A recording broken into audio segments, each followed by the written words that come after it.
help me welcome Coach Christian Dave Villarino.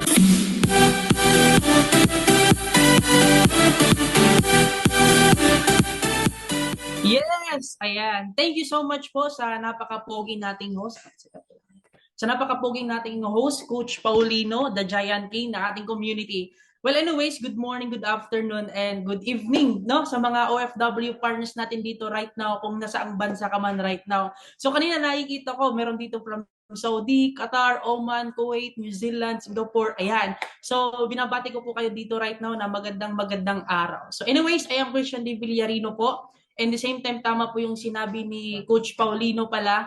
Oo, pero before I proceed out muna guys, gusto ko lang muna magpasalamat 'di ba sa community natin dito, Royals International Empire, at the same time the founder, Mentor Tirza Tanya Morales, our co-founder Mentor Binjon, and the rest of our councils, 'di ba, dito sa ating community na naging pillar, 'di ba, yung sa ating community. So right now guys, magbibigay ako ng inspirasyon dito sa inyo lahat, mga OFW partners natin dito, kung paano ba nagbago paano ba nagbago yung buhay bilang isang undergrad student, biktima ng pandemic, pamangkin ng isang OFW na na-experience yung magandang buhay. 'Di ba? Kasi gagaya niyo lang ako dati na nag-inquire lang din, napahaw lang din, and the same time living the best life na din dito sa ating community. So now before without any further ado, mag-share lang ako ng slide para sa inyo guys, ha? Okay, so ayan. Ayan. So nakikita na ba yung slide ko guys? Ayan. Ayan, nakikita na. So anyways, I am Christian De Villarino again. Tama yung sinabi ni Coach Paulino. I am 21 years old, pamangkin ng isang OFW. Silver Executive, isa na sa na-recognize ng ating company. Condo Unit Achiever, local and international trip qualifier. At the same time, a millionaire in the making. Okay, so sino nga ba si Christian De Villarino? Before na-meet yung community natin. Kasi isa sa mga pinaka-nagustuhan ko dito, lahat tayo dito, we came from different walks of life. OFW, pamangkin ng OFW, kabataan, estudyante, empleyado, or even tambay. So ako doon, isa ako sa mga kabataan na hindi nakapagtapos. Undergraduate po, taking of marine engineering na na course. So, napastop po ako kasi biktima kami ng pandemic, tinamad sa online class, kaya 'di ba, naging ay nakikita niyo diyan, barkadista kumbaga. Pero ang good thing lang po diyan kasi isa sa mga kasama ko diyan is kasama ko na po dito sa community natin. Okay, so typical estudyante lang din. Okay, so ang pinakamaganda lang dito is ano ba yung reason ko bakit ako naging part ng ating community? Kasi some of us here may mga kanya-kanyang reason bakit ba tayo na-involve o pumasok dito sa ganitong community, and iba't iba yung reason na meron tayo. Sa amin naman, since na-meet namin ito siya pandemic time, so isa po kami sa biktima ng pandemya po talaga. Kasi yung mother ko and father ko, traditional business owner. So malaki yung impact talaga na binigay nung pandemic sa amin. Yung mismo yung tindahan na nga lang yung bumubuhay sa amin, inuubos na namin na lang for us to survive. 'Di ba? Ano sa mga reason ko bakit ko ito siya ginram? Para sa family ko din talaga. Lahat naman nandito right now ng mga nanonood sa atin dito, isa lang naman sa mga reason din bakit nila ito ginawa, para sa family din talaga. Kasi likas sa atin bilang Pilipino, we are family oriented. Lahat gagawin kung yung nakataya naman dito is pamilya natin. Paano ko na-meet ito siya? Syempre through video ko lang din. Napahaw lang din ako, napa-inquire, kagaya lang din sa taong nakausap mo.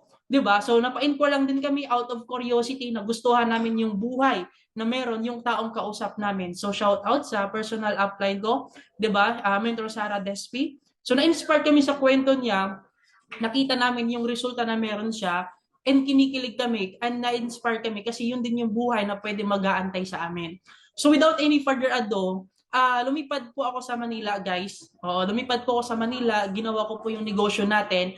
And to cut the long story short, na-recognize po tayo dito, hindi lang sa community natin, kundi sa ating company din. So na-recognize tayo as multiple achievers, direct master, top earners, and isa sa pinakamalaking rank din, like sinabi ni Coach Paulino, silver executive, di ba, sa ating company. Okay, so ang pinakamaganda lang dito, kasi along the way na na-achieve mo yung mga bagay na yon, kumikita ka ng malaki. Actually, in my case na dito, hindi na ako bumababa ng 50,000. Pero imagine mo naman guys, at the age of 21 years old, syempre nakaka-inspire po talaga. Noong una hindi siya accept ng mind ko kasi never been employed po ako. Kapag sinabi kasi sa akin na 15,000, most of the time nakikita ko service crew. Pero kapag sinabi natin 20,000, nakikita ko call center. Yan. Pero kapag sinabi namang 30,000 and up, okay, yung 30,000, nakikita ko doon manager. Pero kapag sinabi naman natin 50,000 to 100 abroad or OFW, yun yung mindset ko dati as estudyante. Kaya masarap sa feelings as 21 years old, 'di ba? Kumikita ka ng malaki, nakakapag-payback ka na din sa family na meron ka. Okay, and the same time, income given, achievement giving, habang ginagawa mo yung negosyo natin, na-experience mo pa na travel ka. So, I am very grateful sa mga tao na nakasama ko sa mga travels dito from Enchanted Kingdom down to Pansol, Laguna. Kasi any one of us can experience naman na makapag-travel dyan. Pero yung pinaka-importante dito, kung sino ba yung mga tao na kasama mo dyan. Kaya napakasarap guys, at napakaswerte mo, nasa tamang community kayo. Kasi when I was started, yung mga kasama ko po dyan, sila po yung nag-cheer up, nag-guide, na tumutulong din sa akin. Up until now, kasama ko po sila sa mga travels natin dito. Kaya hindi po kayo nag-iisa dito. Iaangat ka po namin dito pataas. Ganun kasarap kapag nasa tamang community ka. Nandito po yung Royals International Empire. Ayan yung mga kasama ko. Imagine mo na lang, nakagala ka pa from Sky Bar, Comedy Bar, Tanay Rizal, Manifest, diba, The Hideout, at saka yung katuwaan, diba, yung enjoyment ng gabing yan is kasama mo yung mga mentors, yung mga councils, yung mga kumikita ng malaki. Diba? Yung wala nang ibang pinag-uusapan kundi mga pangarap sa buhay. And the same time, isa sa pinapangarap ko po dati. As Gen Z po, mahilig po ako mag-scroll social media. And nakikita ko lang po ito sa social media. Hong Kong, Macau, Ocean Park, nakikita ko lang po siya. And even in my case dati, nakikita ko na po ito siya sa mga share po, o mga sharing po ng ibang tao or ibang mentors natin dito. And without any idea, na-experience ko na po pala siya. Kaya napakaganda lang po dito guys, habang ginagawa mo yung negosyo natin, darating sa time, 'di ba? Yung mga nakikita mo, napapakinggan mo, yung na-inspire ka lang, na-experience mo pala siya one day. Kaya nakikita ko yung mga nanonood dito sa Zoom event natin right now, 'di ba? Who would ever thought na one day pala isa ka na sa maka-experience and makasama natin diyan sa international trip natin from Disneyland, Macau, 'di ba? Ocean Park, and for more many travels pa na ma-experience natin dito. At the same time, isa sa pinaka masarap lang talaga dito na maliban sa kumikita ka ng malaki is yung mga OFW partners natin, mga leaders natin na mga nagtitiwala. So I have OFW leaders here na kumikita na po talaga ng malaki. So may seafarer po tayo dito na kumita ng 115,000, 8 years from UAE, 14 years from Saudi. Coach Juvie, nakaka-for good lang, kasama ko na po siya sa community natin na may savings na worth 200,000. And from Israel po, na si Sir Nixon, 'di ba? Nag-decide lang po din po yan sila. Na-meet ko lang po din yan sila sa online. And right now, isa na po sila sa kumikita ng malaki po. And syempre, ikaw naman yung next, 'di ba, na maka-experience ng ganang kalaking ipon. And lastly naman, nung pumunta kami ng Hong Kong, na-meet po namin isa sa mga OFW partners po sa Hong Kong. Ayan, si Ate Emmy. Shout out po. Nandyan ka po right now, Ate Emmy. Napakasarap lang guys kasi we are doing our part, our best po talaga na hindi lang po kayo sa Zoom event namin nakikita. 'Di ba? Minimit din natin yung mga OFW partners natin throughout nationwide po. Ganon kasarap at kaganda yung community po na sasabayan po ninyo. And syempre po, hindi na po ako nag-iisa dito. When I was started, ako lang po mag-isa dito. Kaya guys, dito, nung una po when I decided, negative po talaga yung pamilya ko, yung father ko, and the rest of my family po, mga relatives ko na. Sobrang negative po nila. Pero yun nga, may kasabihan na since ako yung nakakita at saka yung mother ko ng negosyong ito, wala pong ibang magdedesisyon dito, kundi kami lang po. 'Di ba? Anong pinakamaganda lang po guys is nag-decide lang din po kami. And right now, when I was started, ngayon kasama ko na po yung family ko. And family business na po namin ito siya ginagawa. And dumadami na din po tayo dito sa ating community. And mas marami na po tayong mga natutulungan dito po. Ayan. And syempre, before I leave, 'di ba, magbibigay lang ako ng life advice po para sa inyo. Yung mga nakikita nyo po na resulta, income, travels, mga OFW partners natin na nagtitiwala na kumikita ng malaki, lahat po yun parang hangin lang po kung hindi po ako nagtitake ng isang decision po. 'Di ba? Ang mother ko, ako, it always started with one brave decision po. Na-inspired lang po kami, nagkaroon lang po kami ng idea, na-meet lang po namin ito. It's normal po kung na-experience mo po yung mga negative na mga pinagdadaanan mo. 'Di ba? Especially yung mga kasama natin, mga kakilala natin, mga objections na mismo sila hindi naman nila alam yung negosyo na meron tayo. Na-experience din po namin yon.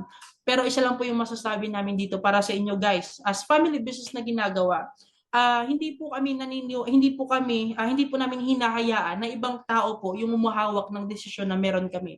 Kasi in the end of the day, hindi naman ibang tao yung magpapakain sa amin. Even the day that we are in the lowest, wala po yung mga taong yon. Bakit sila or hahayaan namin sila yung hahawak ng desisyon na meron kami? Because we are into culture of crab mentality. Kapag naangat yung isang tao, hinihila pababa. 'Di ba? Kaya kami po hindi po namin hinahayaan. That is why kailangan talaga ng brave decision. Leap of faith. Bakit meron kaming leap of faith? Kailangan po talaga, guys. Kailangan talaga siya may faith. Naniniwala po kami sa taong kausap namin even online. Kahit hindi namin siya nakikita personally, hindi namin kilala personally. We have faith. Pinanghawakan namin yung salitang tutulungan. 'Di ba? Magbabago ang buhay. Pinanghawakan po namin 'yon. It always started with one brave decision, and right now po, na-experience na po yung magandang buhay, and tomorrow OFW pa tayo dito na mas matutulungan po. Kaya stop ko lang yung screen. I think last ko na po ata ito na slide. Ayan. Pa-stop na lang ako ng type ng slide ko. Parang hindi ko ata mahanap. Saan ba yung Ayan. Anyways, thank you so much for watching dito mga kababayan nating abroad, mga OFW partners natin. Hopefully po nakapag-impart po ako ng inspirations po sa bawat na mga partners natin na mga nanonood dito. Without any further ado, ibabalik ko na po sa napaka-poging host natin, Coach Paulino.